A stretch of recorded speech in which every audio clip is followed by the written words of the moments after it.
Guys, నేను గోంగూర రొయ్యల curry చేయబోతున్నాను. చూడండి గైస్, ఇందులో 2 ఉల్లిపాయలు మిక్సీ ఆడేసి బాగా మగ్గబెట్టేసి ఉప్పు, పసుపు, అల్లం వెల్లుల్లి పేస్టు, రొయ్యలు అన్నీ వేసి బాగా మగ్గబెట్టాలన్నమాట. గోంగూర కొంచెం ఉడకబెట్టి ఇలా మిక్సీ ఆడి పక్కన పెట్టుకోవాలి.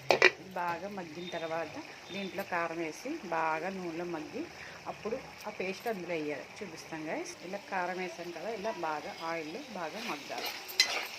ఇలా బాగా మగ్గితే ఇందులో చిన్న కూర మగ్గేటప్పుడు చిన్న నిమ్మకాయ పిండుకుంటే దాని ఫ్లేవర్ ఇంకా చాలా టేస్టీగా ఉంటుంది అన్నమాట. ఇలా బాగా మగ్గింది కదా, ఇప్పుడు మనం గోంగూర మిక్సీ పట్టి పక్కన పెట్టుకున్నాం కదా, మరీ మెత్తగా ఆడుకోకూడదు, కచ్చాబచ్చాగా ఆడుకోవాలి. అది ఆడిన తర్వాత ఇలా మగ్గింది కదా, అప్పుడు అందులో మనం వేసుకుందాం. చూపిస్తాను గైస్. గోంగూర వేసాను గైస్, చూడండి. ఇలా మనం నీట్గా కలుపుకొని బాగా మగ్గ పెట్టాలి.